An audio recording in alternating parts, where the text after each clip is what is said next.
Yo, what's up, guys? It's Topics here, and we have a fun one here today. So, this is going to be a tier list for what I think will be the best dungeons for Warrior in Season 3 of The War Within. So, this is mainly from a Prot Warrior standpoint, but I'll also try and consider DPS Warrior. First of all, I know it's been, almost a week since I posted. The content is definitely slowing down, right? We have the .7 patch, everyone's got their disc belt. Um, Keys are also really hard. I'm doing 19s right now. It's proven very difficult to time 19s. You definitely need a coordinated team or like a pug of the best players ever. But yeah, still working on that. I'll make sure to post, VODs of any 19s I time if I happen to record them with my terrible PC.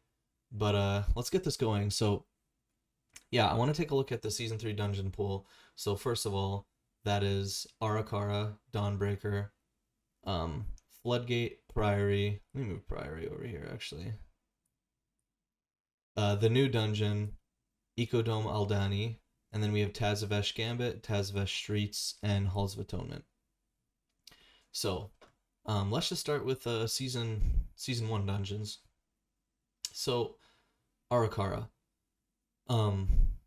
Let's talk about Warrior's strengths and weaknesses. So the first glaring weakness I can think of is the poisons that go out. Warrior does not have a poison dispel. However, one thing that will work to our advantage is the fact that we can go back to playing Dwarf as our race, and so we'll have access to Stone Form if we're about to die to a poison dispel or to a poison dot. And we still have the talent in our class tree, not the spec tree, but on the left class tree for Warrior. I can't even remember what it's called right now, but it actually allows you to dispel poison or disease off of yourself. So there is a chance that we take that talent in Aracara on high keys. So we do have access to things that can help make the poison easier.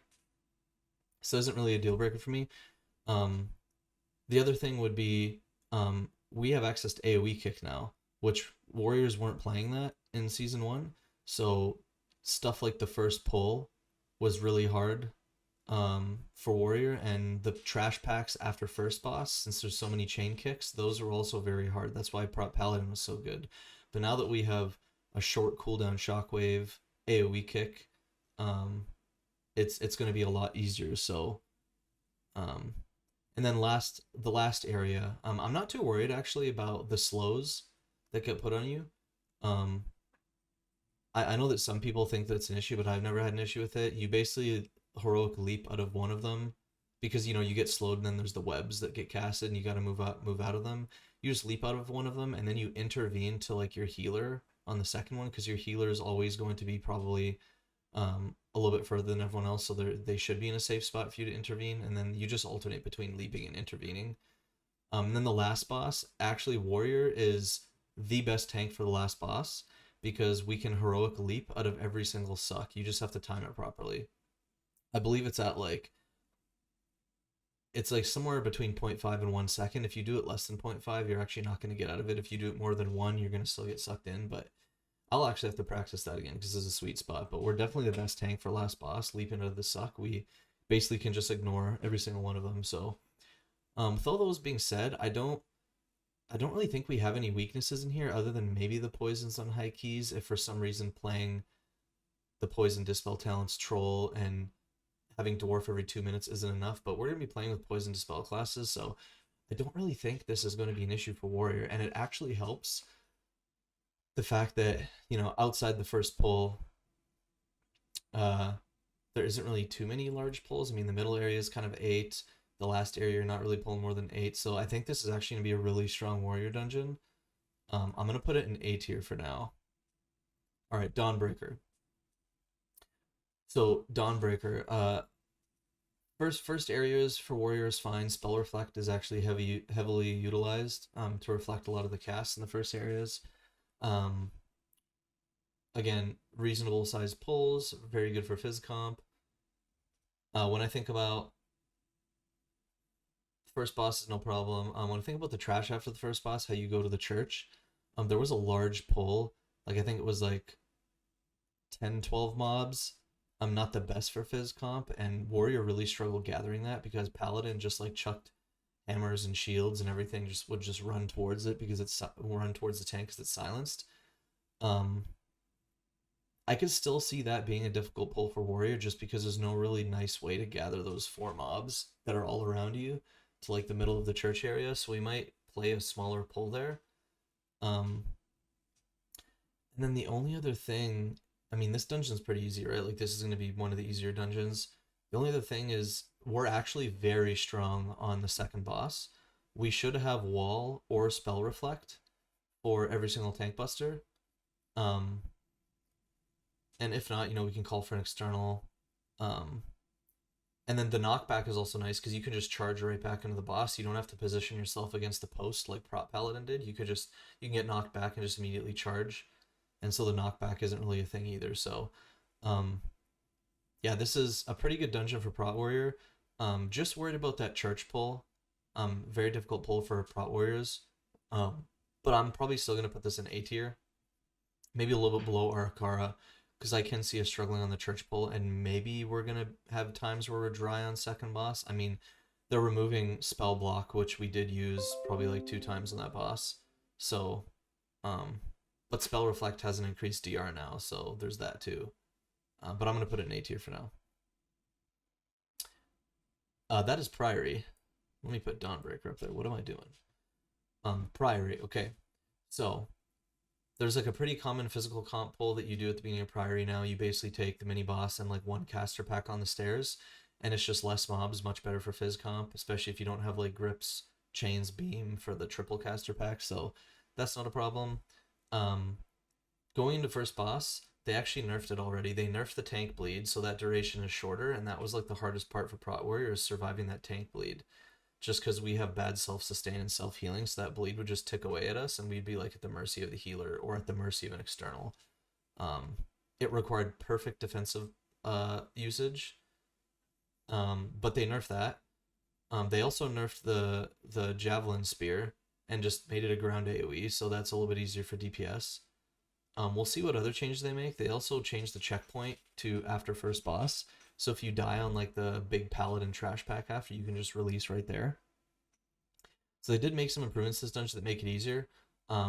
However, I do think not being able to do that giant first pull at the beginning, you can do it as a Prot Warrior. It's very, very difficult, which is why a lot of Fizz comps just don't even try. Not being able to do that hurts. And then typically Prot Warriors are doing 3 packs with Paladins after first boss, not 4. Just because, again, it's a hard grouping, and we're playing Fizz comp. We don't have AoE classes that can damage 20 mobs. So I think those 2 things hurt us, even though first boss got nerfed. But the rest of the dungeon, outside like the first pull and that pull, is actually pretty good mob size for Fizz comp. So I don't think this dungeon is going to be as bad next season. And I'll probably put it in B tier, actually. Bloodgate. Okay. So, very large pulls in here. You're kind of trolling if you don't do large pulls, just because timer is really tight in here, and you can't really afford to pull small. So that really affects Fizz comp. Because like almost every single pull has more than like 8 mobs in it, I would say. They're like 10, 12, 20 mob pulls. And then obviously, bubbles, we're gonna have access to like Night Elf Shadow Meld potions, so that doesn't really affect us. Quite a bit of magic damage going out, which can hurt Prot Warrior. However, we should have Spell Reflect for every single Big Mama tank buster, and we should have it for every single tank buster on the last boss as well. So I'm actually not too worried about surviving. I think the only thing for Prot Warrior, if you're going to play Fizz comp, would be just the fact that you have to do large pulls, and you're not going to have as much damage as, a DK or Boomy would have this season, compared to whatever AoE classes are good. So I actually think this is a little bit of a worse dungeon. There's nothing particularly bad for us as a class. The magic tank busters I think will probably still be fine with the increased spell reflect DR. But yeah, it's just the pull sizes. So I don't think this is bad enough to be C. But I think I'm definitely going to put it below Priory in B. Alright, Ecodome Alani. So this is the new dungeon. Hasn't been a lot of testing on it. It was only on PTR for like a couple days. I did not test this. I did find this post though that went over the bosses and the mechanics in this dungeon. I didn't see a single thing from any of the bosses that scared me. It doesn't actually look like the bosses even have that many tank busters. Yeah, I mean, there's a couple tank busters that leave behind a dot, but that can either be dispelled or dwarfed off, I'm assuming, if it's magic. We also have the spell reflect on a short CD with increased DR. But yeah, I didn't really notice anything in particular on the bosses that scared me. As for the trash, I think the optimal routing still has yet to be determined, but I will say the fact that this is an extreme open concept dungeon inside of a dome allows for a lot of different routing opportunities. So if you want to pull small or if you want to pull big, you probably have that option. And so, you know, it's not going to be D tier. And I didn't see anything on the bosses. There's nothing that leads me to believe this would be a terrible dungeon for Protware, reading all those notes. But we also don't know enough about routing and kind of what kind of tech is going to be expected, so I don't think I can really put it any higher than C at the moment. But, you know, it could be wrong, especially if Prot Warrior's meta, then like every single dungeon is going to be a little bit higher. All right. Gambit. So, I love this dungeon. However, in the first area, you have to pull astronomically large. It's a short timer, and so I think it will hurt fizz comps in the beginning just because of how big you're supposed to be pulling. You know, the first pull is often like 3 packs and like 20-30 mobs. But I don't see there's nothing on the first or second boss, or third boss that would particularly affect Prot Warrior in a bad way. There is quite a bit of movement needed on all 3 bosses actually. Particularly the second and the third boss, there's a lot of movement required, so I could see that hurting us a little bit, just because, you know, leap has a long cooldown, and if you're out of charges on your charge, then I could see it being an issue. But yeah, I definitely don't think this is going to be as good for us as Aracara Dawnbreaker, just because the large pulls required and the amount of movement on some of the bosses. But the trash packs are fairly easy in here. And outside of the first area, all the other pulls are small. The second area and the third area actually are all very small pulls. So yeah, again, it's not enough to put it all the way at the bottom, but I don't think it's in A tier either. But I would put this at top of B, probably. Okay, streets. This is actually the dungeon that I believe will be the worst for us next season. So there's a ton of movement required on these bosses. Not really the first one, but the second one has a ton of movement. There's like the trash room boss has a ton of movement. And then there's obviously the RP area where Warrior is going to absolutely suck at that. So if you're trying to have your tank do that, like I just think that we're not going to be doing that. There's a good chance that Warrior plays the DPS that can do that adequately. I could be wrong, but there's so much movement required to get to all the clues that like, and you can't really charge to anyone either because you can't charge to like a non-active NPC. So literally all that we're going to have for the RP area in streets is leap. So like unless we're getting tiger lusted, freedomed, angelic feathered, like I have no idea how we're going to have the movement for this. So that kind of worries me a little bit. But yeah, just those 2 bosses in the middle have a ton of movement. I think there is actually a decent amount of magic damage that goes out in this dungeon too. That could be a problem.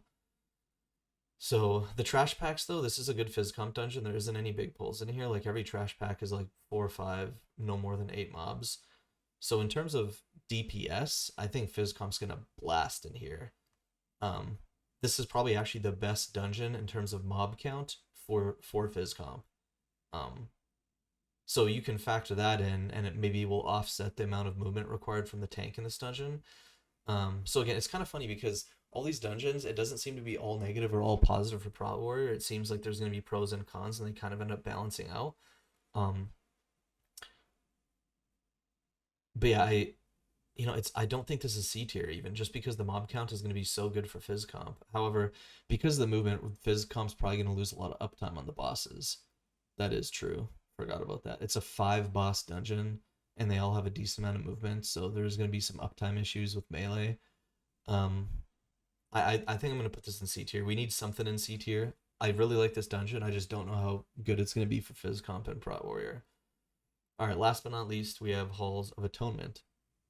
So, again, the first pull, I remember it being like an 8 mob pull. It's not too bad. And then every pull after that's basically pretty small.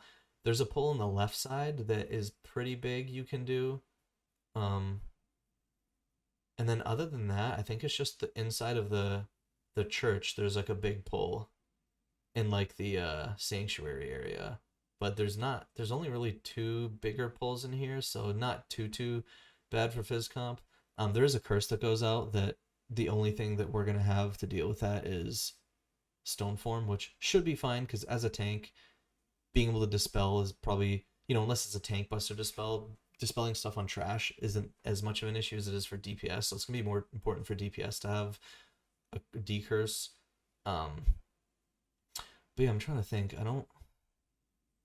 It's having AoE kick, honestly, is a game changer, because a lot of these dungeons where we struggle in season 1 to lack of kicks, we're just not going to struggle. And even if Blizzard decides to add a bunch of casters to halls or Gambit or streets more than there already was, again, we have probably like tied for the best toolkit in mob control in the game now with VDH, which is funny because Warrior used to have a horrible toolkit for mob control, and now with access to AoE kick and short Shockwave CD, it's really good. So yeah, I can't think of anything that would make this an issue. I did see that they added some anti-melee mechanics on the last boss, like instead of the statues charging across the room that was really hard to anticipate, I think they just do like an AoE circle now or something like that you have to move out of, so there's gonna be some uptime issues there.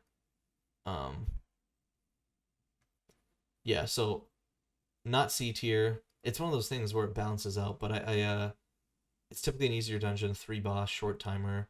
It's probably going to be something similar to Gambit. I want to say this is probably even a better dungeon for us than Gambit, because there's not as much movement on the bosses or the giant pulls in the first area like Gambit has. So this is probably, I think this is going to be bottom of A.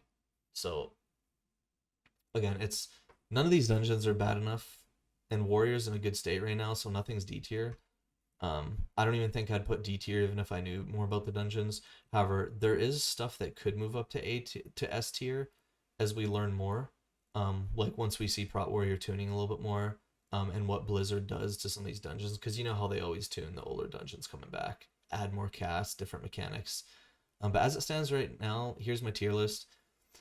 I think Aracara, Dawnbreaker, and Halls are going to kind of be your easy keys that you're going to want. Gambit not too far behind. Yeah, I could actually see people preferring Priory or Flood over Streets next season. Streets is a cool dungeon. It's fun aesthetically, but it can get very, very difficult on high keys. And there's not a lot you can do to shorten your time here. Because there's not that many routing options, to be honest. There's like you can go left or right, and that's about it. So here's my tier list, guys. Leave a like if you enjoyed this video. Comment what do you think about my tier list. What are your thoughts on these dungeons? And subscribe if you want more content. Thanks so much for watching. We'll see you guys in the next one. Big shout out to all of the Patreon subscribers. I really appreciate your support, and with your help, I'm able to continue making content for this class that we love. Thank you.